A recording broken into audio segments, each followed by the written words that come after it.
Vamos a mais um momento da nossa liturgia da palavra que eu transmito nos meus endereços telemáticos.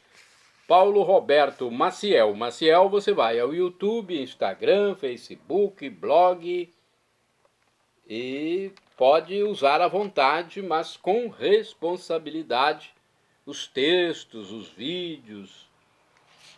Se fizer corte, faça com prudência, com o objetivo de praticar o bem, ok? Neste vídeo, a liturgia é referente ao dia 24 de outubro de 2024, quinta-feira, 29ª semana do tempo comum, no ano litúrgico B, onde se enfatiza mais o Evangelho de São Marcos, pelo menos na liturgia dominical. A cor dos paramentos litúrgicos é verde, conforme eu estou simbolizando. Temos missa à escolha com o ofício do dia ou em memória facultativa, com a cor branca, a Santo Antônio Maria Claret, bispo. Ok? Então, o presidente da celebração é que vai decidir se faz a missa em memória de Santo Antônio Maria Claret. Vamos à antífona da entrada. Clamo por vós, meu Deus, porque me atendestes. Inclinai vosso ouvido e escutai-me. Guardai-me como a pupila dos olhos, à sombra das vossas asas, abrigai-me. Oração da coleta. Deus eterno e todo-poderoso, tornai-nos dispostos a obedecer sempre à vossa vontade e a vos servir de coração sincero. Por nosso Senhor Jesus Cristo, vosso Filho, que é Deus e convosco, vive e reina, na unidade do Espírito Santo, por todos os séculos dos séculos. Assim seja. Primeira leitura, leitura da Epístola de São Paulo aos Efésios, capítulo 3, versículos do 14 ao 21.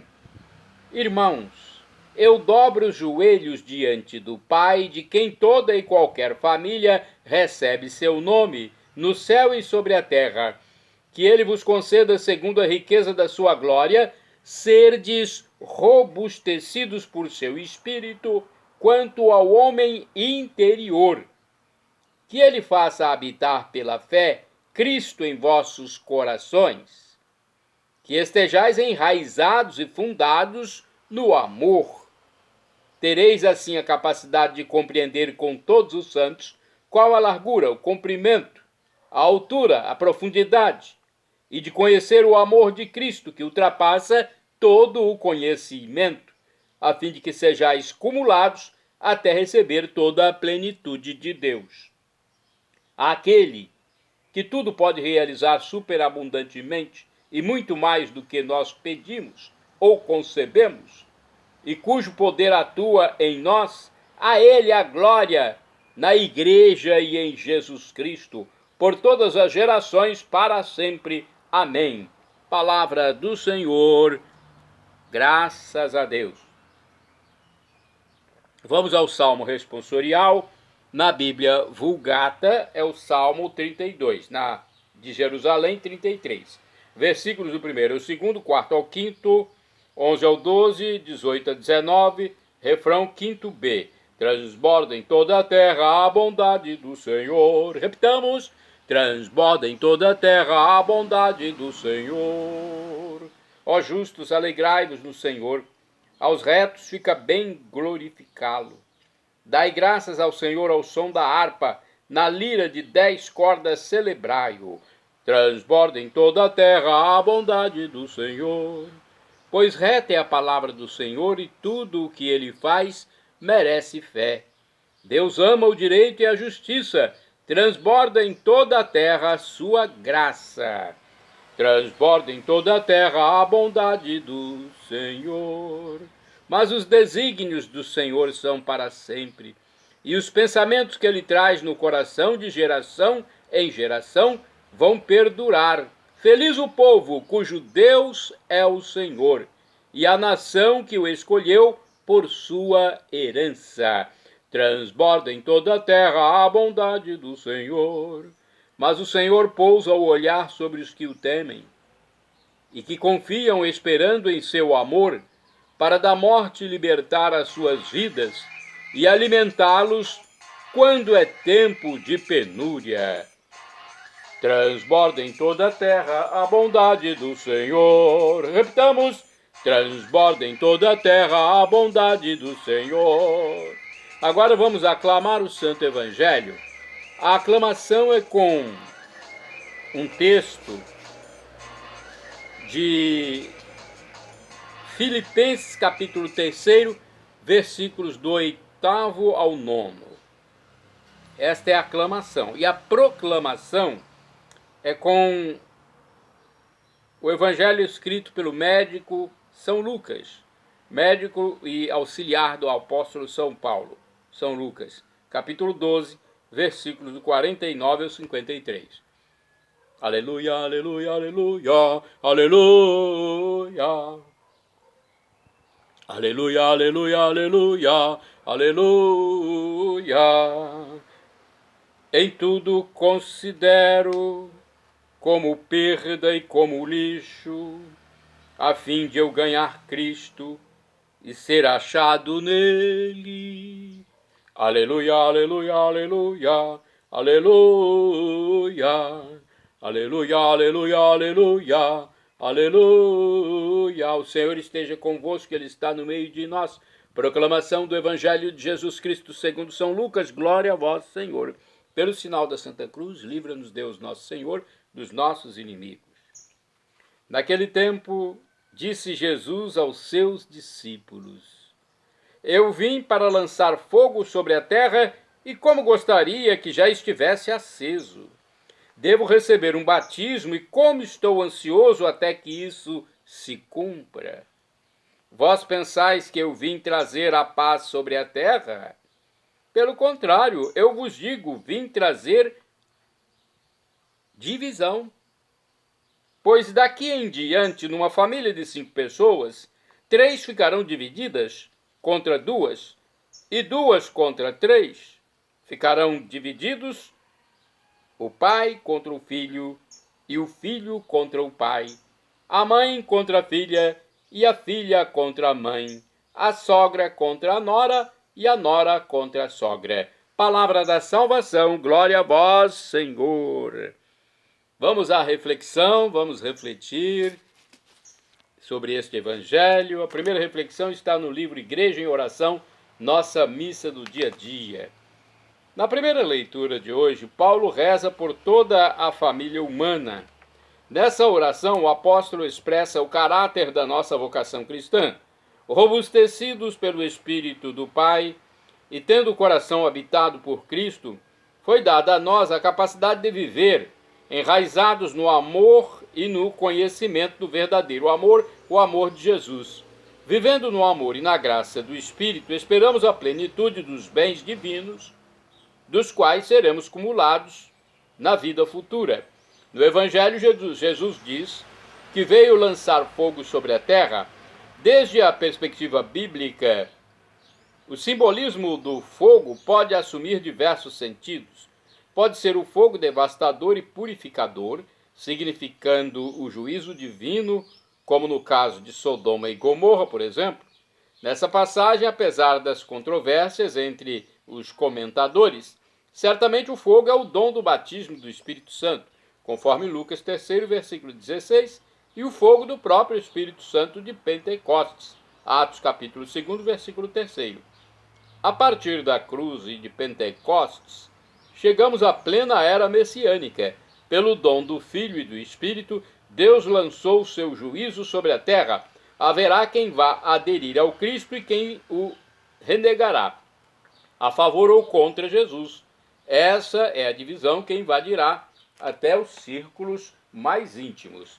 No livro Dia a Dia com o Evangelho, temos a reflexão de Lucas 12, versículos de 49 a 53. Essa é a mensagem deste livro. O fogo que Jesus traz não é o fogo destruidor, mas o fogo do Espírito Santo. Lembramos que no Pentecostes, o Espírito pousou em forma de línguas de fogo sobre as pessoas presentes na sala. Atos capítulo 2, versículo 3. O batismo de que fala Jesus é a sua morte e glorificação, pleno cumprimento de sua obra de salvação. O fogo do Espírito infundirá vida e dinamismo nos seguidores de Jesus, que vão continuar o que ele começou. E o projeto de Jesus, selado com seu sangue na cruz, vem abalar os fundamentos da sociedade injusta. Jesus rompe com a falsa paz da ordem estabelecida, e quem aceita a novidade do reino de Deus assume a prática do amor tão revolucionária que acaba provocando divisões até mesmo entre familiares.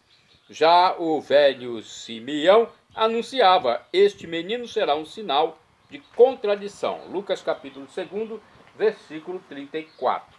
No livro Palavra e Vida também temos outra reflexão que nos diz o seguinte: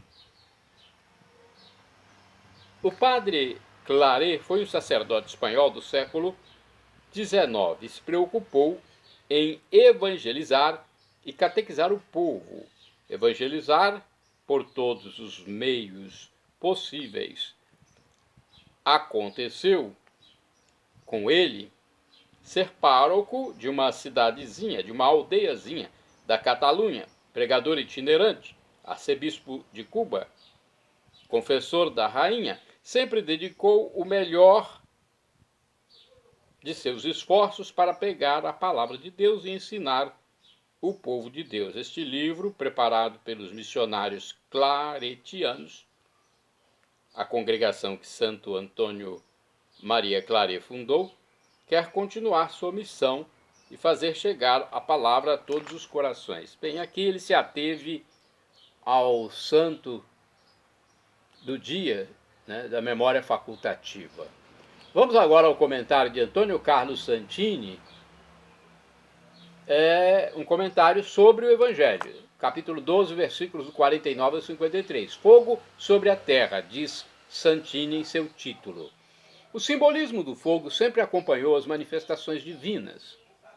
Foi a sarça em fogo que atraiu Moisés para o encontro com o Senhor Yahvé, conforme Êxodo capítulo 3. A experiência de Deus acende braseiros no coração do adorador, como anotou o salmista, dizendo: meu coração queimava dentro de mim, ao meditar nisto o fogo se inflamava. Salmo 39, versículo 4. Mais recentemente, São Serafim de Sarov saía de seu tempo de oração, despedindo chispas de fogo. Na manhã de Pentecostes, quando se cumpriu a promessa do Pai, com a vinda do Espírito Santo sobre o primeiro grupo da igreja, Atos capítulo 2, o ruído do vento divino se fez acompanhar de línguas de fogo que se repartiram e pousaram sobre cada um deles. De que fogo falava Jesus quando anunciava um incêndio a ser ateado no planeta? Eis a resposta de Urs von Balthasar. O fogo que no Evangelho Jesus veio lançar sobre a terra é o fogo do amor divino, que deve envolver os homens. É a partir da cruz, o temido batismo, que ele começará a arder. Mas não são todos, longe disso, que se deixarão tomar pela exigência absoluta desse fogo, se bem que este amor que amaria e assim o poderia conduzir os homens à unidade, divide-os por causa de sua resistência. Mais nítida e inexoravelmente que antes de Cristo, a humanidade se dividirá em dois reinos ou agrupamentos de estados que Agostinho chama a cidade de Deus, dominada pelo amor, e a cidade deste mundo dominada pela cobiça. Jesus mostra que a divisão corta ao meio os vínculos familiares mais estreitos e, segundo a descrição de São Paulo, passa até mesmo pelo coração, onde a carne luta contra o espírito, conforme a carta aos Gálatas, capítulo 5, versículo 17. E o homem infeliz não faz o elo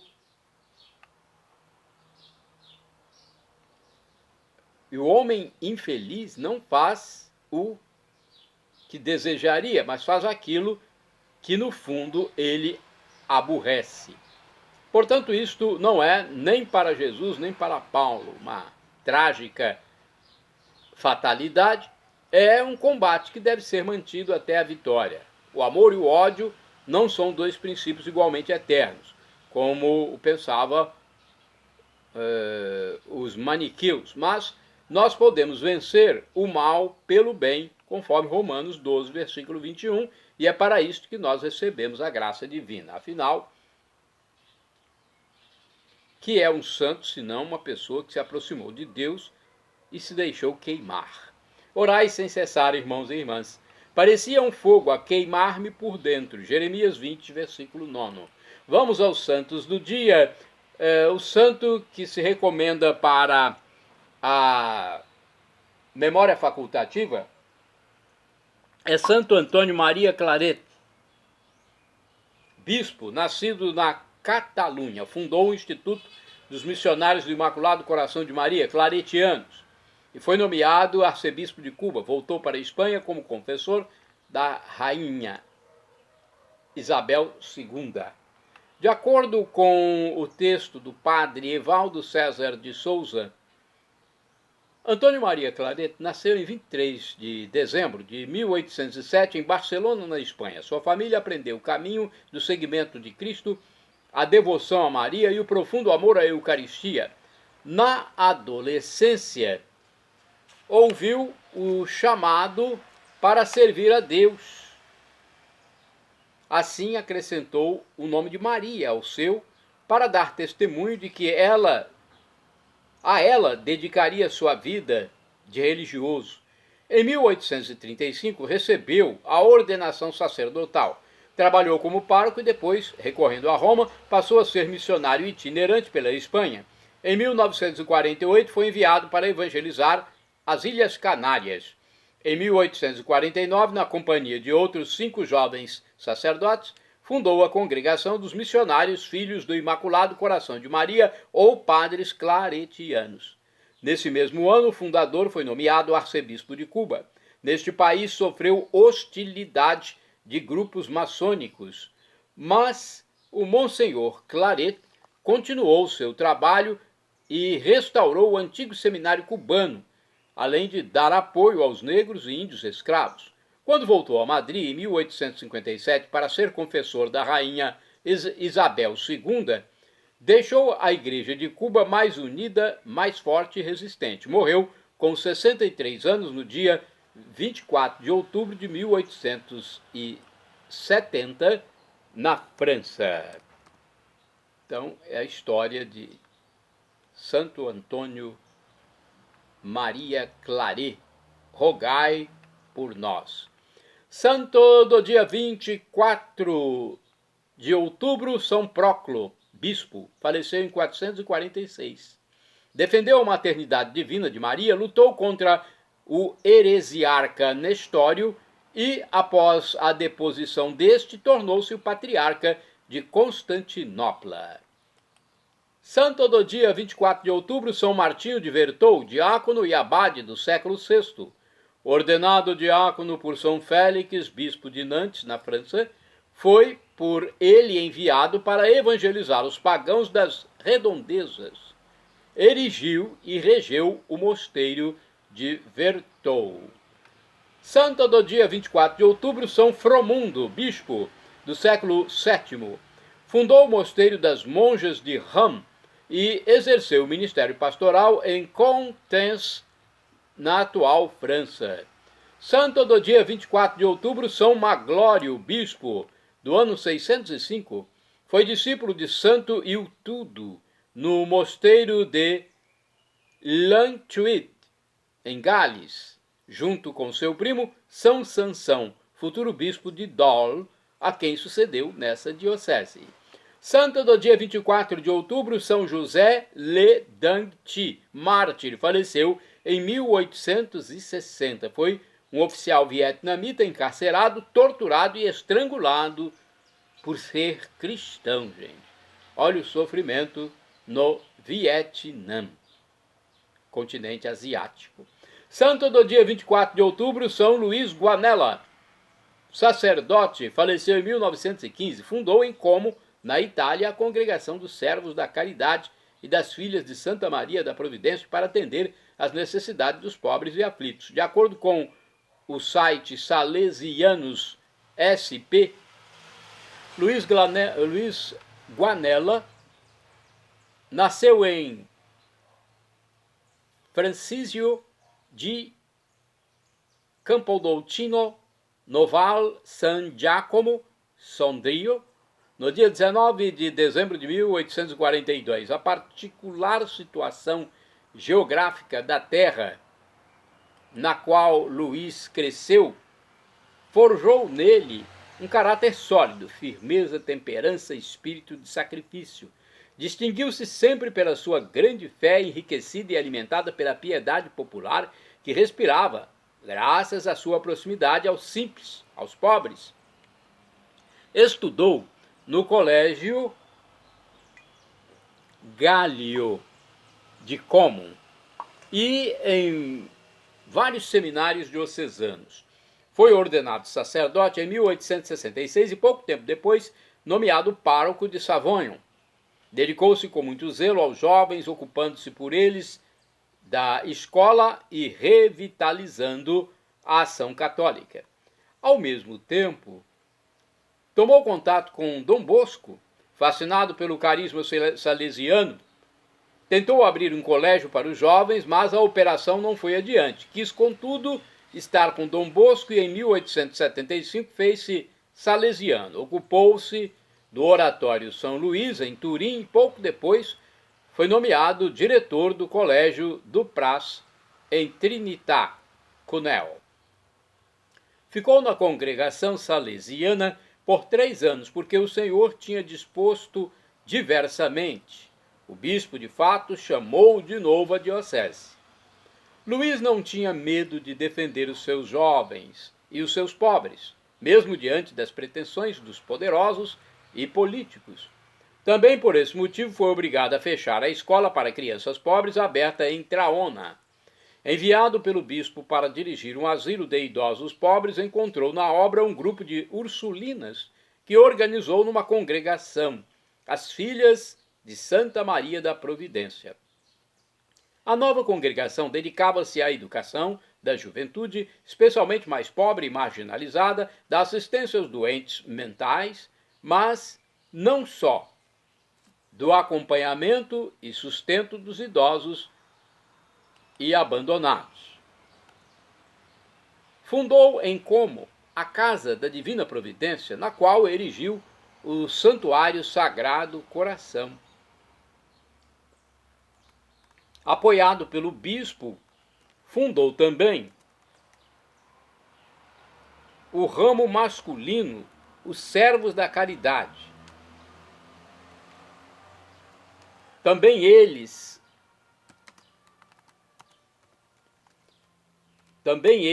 com as mesmas finalidades. Então, o ramo masculino com os mesmos objetivos do ramo feminino. As suas congregações floresceram na Itália, na Suíça e Estados Unidos. Para apoiar os moribundos, fundou a Pia União do Trânsito de São José. Construiu diversas igrejas e obras para os migrantes e marginalizados. O que aprendeu da experiência feita com Dom Bosco não foi só a predileção pelos jovens, que contudo levou adiante por toda a vida.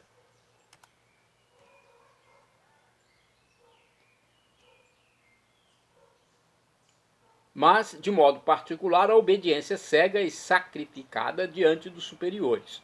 Como Dom Bosco foi obediente ao bispo, mesmo no sofrimento e na incompreensão. Morreu em Como no dia 24 de outubro de 1915. Foi beatificado em 25 de outubro de 1964.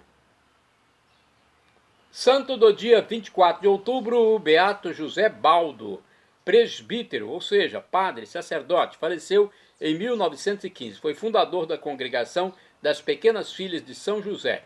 Com grande devoção eucarística, dedicou-se às obras sociais e catequese em Verona, na Itália. Shalom Adonai é uma expressão hebraica que significa A paz de Deus é o que eu desejo para todos vocês. El Shaddai, também do hebraico, significa Deus onipotente, Deus todo-poderoso. Ele proverá aquilo que você deseja, se for para o seu bem. O professor e escritor de mais de 100 livros da Igreja Católica, Felipe Rinaldo Queiroz de Aquino, em seu canal no YouTube, diz que Deus pode nos dar uma dessas 3 respostas quando suplicamos algo: sim, não ou espere. A que for melhor ele nos dará, afinal de contas é o nosso divino Pai celestial.